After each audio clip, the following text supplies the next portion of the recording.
அந்த ஆள் ரொம்ப பாவம் தெரியுமா? நினைச்சு பார்த்தாலே சிரிப்பா வருது. அண்ணி, என்ன ஒரு 2-3 நாளா ரொம்ப சந்தோஷமா இருக்க மாதிரி இருக்கு? ஆமா நிலா, நான் 2-3 நாளா ரொம்ப ரொம்ப சந்தோஷமா இருக்கேன், ஃப்ரீயா இருக்கேன். அப்படியா? அப்படி என்ன திடீர் மாற்றம் உங்களுக்குள்ள? 2-3 நாளா என் மாமியார் கிளவி வீட்டில் இல்லைல்ல, அதான் ஃப்ரீயா இருக்கு, ஹாப்பியா இருக்கு. ஓ, அப்படியா? அப்போ அவங்க இல்லைன்னா நீங்க ஃப்ரீயா இருப்பீங்க, அதானே? பின்ன இருக்காதா? ஒரு வேளை தண்ணி கேட்பாங்க, எடுத்துட்டு போய் கொடுத்தோன்னா சுடு தண்ணி எடுத்துடுவான்னு சொல்லுவாங்க. தண்ணியை கொதிக்க வச்சு ஆற வச்சு எடுத்துன்னு போய் கொடுத்தோன்னா இதுக்கு இவ்வளோ நேரமா அப்படின்னு கேட்பாங்க. அது கூட பரவாயில்ல, அந்த சுடு தண்ணி சூடா இல்லைன்னு சொல்லி மறுபடியும் கொதிக்க வச்சு எடுத்துட்டு வான்வாங்க. எடுத்துன்னு போய் கொடுத்தா இவ்வளோ கொதிக்க கொதிக்க எடுத்துன்னு வந்து கொடுக்குற, என் வாய் வெந்து போயிடணும் நினப்பா உனக்குன்னு கேட்பாங்க. இவ்வளோ விஷயத்துல இருந்து நான் தப்பிச்சிருக்கேன்ல. ஆமாக்கா, இவ்ளோ நாள் இல்லாம சடனா இப்ப என்ன அங்கேயே தங்கிட்டு இருக்காங்க இவங்க? அதை ஏன் கேட்குற? இத்தனை நாளா பெரிய மருமகளை தான் தலையில தூக்கி வச்சு ஆடிக்கிட்டு இருந்தாங்க. இப்போதான் அவளோட ரியல் ஃபேஸே தெரிய ஆரம்பிச்சிருக்கு. புரியலையே நீங்க சொல்றது. கிருத்திகா, இவ்வளோ நாள் எங்கள் மாமியார் அந்த கோல்முட்டி கோகிலா இருக்கால, அவள் ரொம்ப மிச்சப்படுத்தி குடும்பம் நடத்துறான்னு சொல்லி ரொம்ப பெருமையாக பேசிகிட்டு இருப்பாங்க. அவளுக்கு சேர்த்து வைக்கிற குணம் நிறையா இருக்குன்னுலாம் பெருமையாக பேசிகிட்டு இருப்பாங்க. ஆனால் இப்போ தான் என் மாமியாருக்கு தெரிஞ்சிருக்கு அது சேர்த்து வைக்கிற குணம் இல்லை, அது கஞ்ச பிஷ்னாரின்னு. இத்தனை வருஷமா மாட்டாத அந்த கோல்முட்டி கோகிலா இப்போ எங்கள் மாமியார் கையில் வசமாக மாட்டியிருக்கு. அதான் அங்கேயே தங்கி அதுக்கு ஒரு நல்ல பாடத்தை கற்றுக் கொடுத்துட்டு வரணுன்ட்டு அங்கேயே தங்கிட்டாங்களாம். எனக்கு கால் பண்ணி எல்லா விஷயத்தையும் சொல்லியிருந்தாங்க. எனக்கா சந்தோஷம் தாங்கலை. அத்தை, 1 நாள் 2 நாள் இல்லை, நீங்கள் எத்தனை நாள் வேணாலும் அங்கேயே தங்கிட்டு வாங்கன்னு ஹாப்பியாக சொன்னேன். பாருடா, அப்ப இனிமே உங்களுக்கு ஜாலி தான். இல்லையா பின்ன, இதுக்காக தானே இத்தனை வருஷமா காத்துட்டு இருந்தேன். ஆமா நீ பிங்கி எங்க ஆளே காணோம்? அவ சாப்பிட்டு அவங்க அப்பா கூட தூங்கிட்டு இருக்கா. எனக்கு தூக்கம் வரல, மாடியில இருந்து பார்த்தேன், நீங்களாம் உட்காந்து பேசிட்டு இருந்தீங்க, அதனால தான் கீழே வந்துட்டேன். சரி, அதெல்லாம் இருக்கட்டும். அர்ஜுன் எங்க?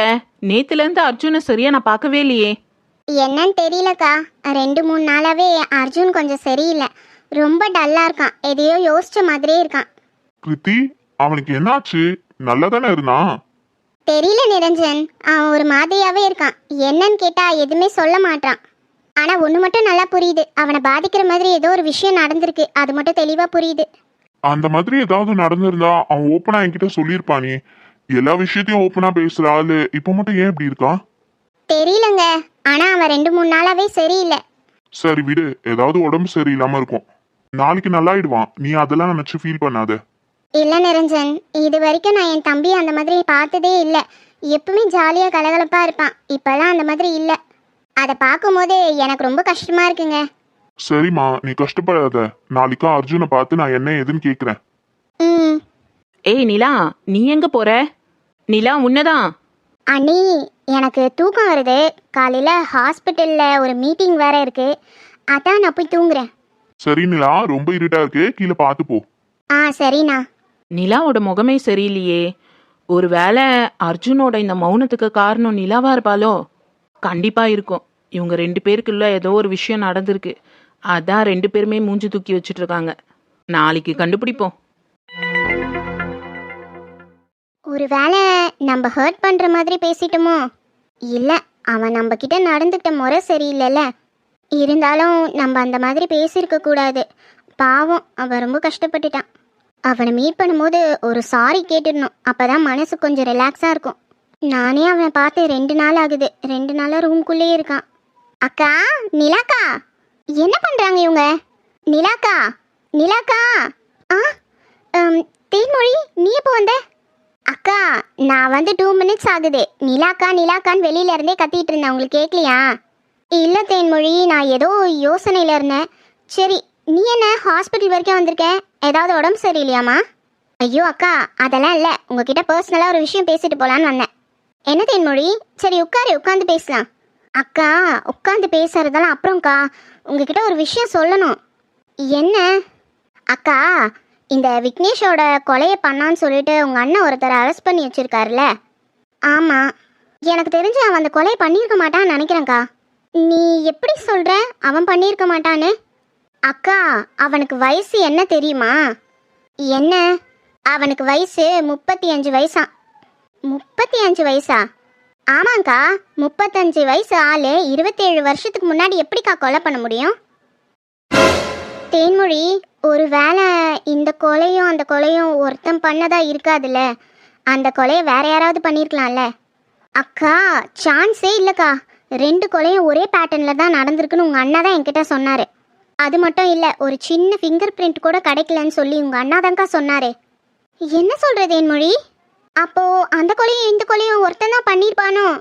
ஆமாங்க்கா, 2 கொலையும் ஒருத்தன் தான் பண்ணியிருக்கான். ஆனால் எனக்கு என்ன புரியலனா, இவ்வளோ விஷயம் தெரிஞ்ச நிரஞ்சனனாக்கு இவன் கொலை பண்ணவன் இல்லைன்னு தெரிஞ்சிருக்கணும்ல. ஆமாம், ஒரு வேளை இவங்க கூடலாம் சேர்ந்து நிரஞ்சனனாவும் ஏதாவது பிளான் பண்ணியிருக்கானோ? அக்கா, அண்ணாவே சந்தேகப்படுறீங்களா நீங்கள்? அச்சிச்சோ, நான் அந்த மாதிரி சொல்ல வரல.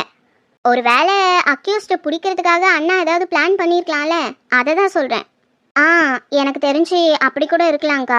சரி வாங்க, நான் இப்போ ஸ்டேஷனுக்கு தான் போயிட்டுருக்கேன், என் கூட நீங்கள் வாங்க. இப்போ வா ஸ்டேஷனுக்கா? அண்ணா கிட்ட எதுவுமே இன்ஃபார்ம் பண்ணலையே, போனால் ஏதாவது திட்டுவானோ? அக்கா, இந்த விஷயத்தில் நம்ம அவருக்கு ஹெல்ப் பண்ண போகிறோம், அவர் எதுவுமே சொல்ல மாட்டார். வாங்க போகலாம். சரி போகலாம். உங்களுக்கு ஏதாவது வேலை இருக்காக்கா? இல்லை பேஷண்ட்ஸ் யாராச்சும் பார்க்கணுமா? என்னோட டியூட்டி டைமே முடிஞ்சிருச்சு, இப்போ நான் வீட்டுக்கு கிளம்புற டைம் தான். நான் தான் கொஞ்ச நேரம் இருந்துட்டு போகலாமேன்னு இருந்தேன். வா வா, நம்ம முதல்ல போய் அதை பார்ப்போம், அதுதான் முக்கியம். சரி வாங்கக்கா போகலாம்.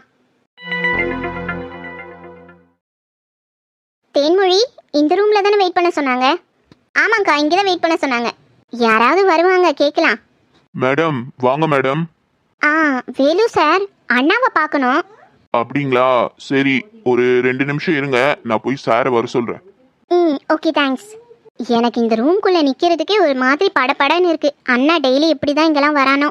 நிலா? அண்ணா? என்ன நிலா, தேன்மொழி 2 பேரும் இவ்வளோ நேரத்துக்கு இங்கே வந்திருக்கீங்க? அண்ணா, எங்களுக்கு ஒரு பெரிய டவுட்டு, அதை கிளியர் பண்ணிட்டு போகலான்னு தான் வந்தோம். அதுக்காக ஸ்டேஷன் வரைக்கும் வருவீங்களா? ஏமா? அதெல்லாம் விடுண்ணா. இப்போ விக்னேஷோட கொலையை நான் தான் பண்ணேன்னு ஒருத்தன் வந்து சரண்டர் ஆனால, அவனை நான் பார்க்கணும். ஏன் நிலா? அண்ணா ப்ளீஸ் எதுவும் கேட்காத, அவனை நான் பார்க்கணும். சரி, ஒரு நிமிஷம் இரு. வேலு சார் சொல்லுங்க. வேலு, விக்னேஷ் கேஸ்ல ஒருத்தன் சரண்டர் ஆகியிருக்கான்ல, அவனை கொஞ்சம் கூட்டிட்டு வாங்க. ஓகே சார், கூட்டிட்டு வரேன். நிலா, என்னதான் இருந்தாலும் நீ ஸ்டேஷன் வரைக்கும் வந்தது தப்பு. வீட்டில் தெரிஞ்சதுன்னா ப்ராப்ளம் ஆயிடும். வீட்டில் நீ சொல்லாமல் இருந்தாலே போதும், நாங்கள் இவனை பார்த்துட்டு போகலான் தான் வந்திருக்கோம். நீ வந்ததெல்லாம் சரி, தேன்மொழி எது கூட்டிட்டு வந்த? ஐயோ நிரஞ்சனா, நான் தான் நிலாக்காவை கூட்டிட்டு வந்தேன், அவங்க என்ன கூட்டிட்டு வரல.